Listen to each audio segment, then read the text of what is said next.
Nursing noble profession में आपका सभी का स्वागत है। आज हम ईएसआई की सबसे शानदार वैकेंसी होती है और सबसे अच्छा जॉब माना जाता है ईएसआई। अलग अलग स्टेट में ईएसआई के हॉस्पिटल हैं और एग्जाम का फॉर्म भरने की डेट 7 मार्च से स्टार्ट हो गई। 7 मार्च 2024 से लेके आप 24 मार्च 2024 तक आप फॉर्म फिल कर सकते हो।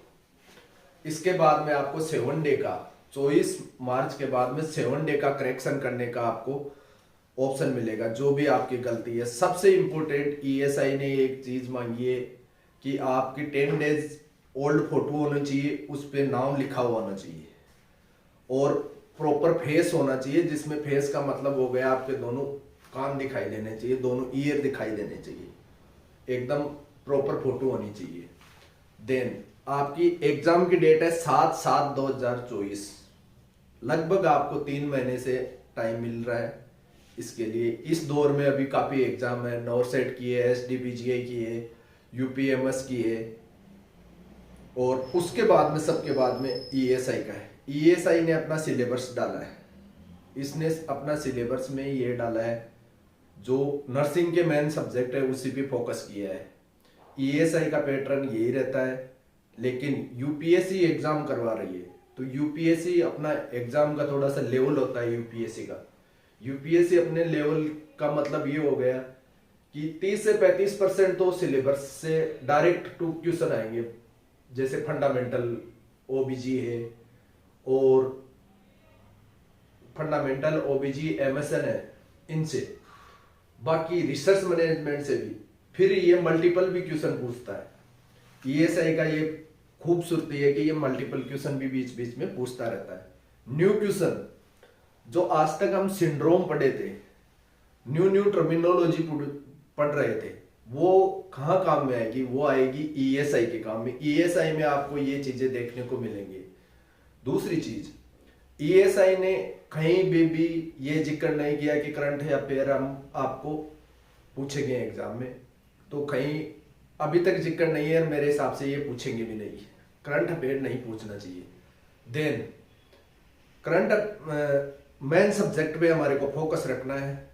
80-20 का कहीं इसमें जिक्र नहीं किया है। लड़कों के लिए बहुत ही शानदार अपॉर्चुनिटी वाली वैकेंसी है।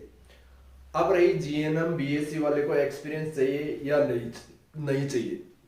जीएनएम के बच्चे हैं, उनको 50 बेड हॉस्पिटल का एक्सपीरियंस चाहिए 1 ईयर का, वो भी आप जहां काम कर रहे हो वहां का 1 ईयर का। जो बच्चे central government, state government, CHO में जॉब कर रहे हैं, वो अपनी जॉब कर रहे हैं, वहां पे आप नोटिस दे दो, नॉन ऑब्जेक्शन सर्टिफिकेट। जब आप ज्वाइनिंग के लिए जाओगे, आप फॉर्म में टिक कर दिया कि मैं यहाँ पे जॉब कर रहा हूँ, मैं एम्प्लॉय हूँ, तो वो आपसे नॉन ऑब्जेक्शन सर्टिफिकेट मांगेंगे। तो वो आप अपने इंस्टीट्यूट को पहले ही आप इंटीमेशन दे दो। एक्सपीरियंस आपका 1 मार्च तक का होना चाहिए। 7 मार्च को फॉर्म लगाए या इसका नोटिफिकेशन आया उससे 1 दिन पहले का होना चाहिए। नोटिफिकेशन की डेट तक आपका 1 ईयर काउंटिंग होना चाहिए, उसमें लीगली होना चाहिए। दूसरी चीज, आपसे सेल्फ ज्वाइनिंग के टाइम वेरिफिकेशन यूपीएससी करवा रहा है, डॉक्यूमेंट्स बहुत ही शानदार तरीके से वेरीफाई होंगे। तो उसमें आपके जिस ऑर्गेनाइजेशन में आप काम करते हो वहां के लेटर हेड पे या एम्प्लॉय आईडी के साथ, सीरियल नंबर के साथ। दूसरी चीज, आपका बैंक स्टेटमेंट भी मांगेंगे। कुछ बच्चों को ये भी क्वेश्चन आ रहे हैं कि हमारे पास सर इन एंड सैलरी आ रही है, छोटे हॉस्पिटल में काम कर रहे हैं, तो हॉस्पिटल से आप मैनेजमेंट से पूछो हॉस्पिटल के कि हमारा हॉस्पिटल 50 बेड से कम है या ज़्यादा है, और उसमें आपका मेंशन होना चाहिए कि 50 बेड है। तो ये आपका क्राइटेरिया है। कोई भी एक्सपीरियंस से रिगार्डिंग किसी को भी क्वेरी है तो वो कमेंट बॉक्स में कमेंट करके बता दीजिए, उसका समाधान और हो जाएगा। और सैलरी स्लिप आपका एक परेशान होने की जरूरी नहीं है। जिनको इन हैंड सैलरी मिल रही है वो बच्चे क्या करें, अपना एक एक्सपीरियंस लेटर बनवाए। हॉस्पिटल का एक लेटर होता है स्टेटमेंट का, उस पर आप लिखवा सकते हो। स्टेटमेंट पूरी आपको देगा, भाई इस दिन से लेके यहाँ तक हमने ये सैलरी दिया है। तो वो यूपीएससी उस टाइम बताएगा कि वैलिड करे या नहीं करे। बीएससी नर्सिंग को एक्सपीरियंस की जरूरत नहीं है, उनको ओनली फॉर तैयारी की जरूरत है। आप तैयारी करो, देन लिंक में आपको डिस्क्रिप्शन में आपको इसका लिंक मिल जाएगा, जहां से आप फॉर्म भर दो।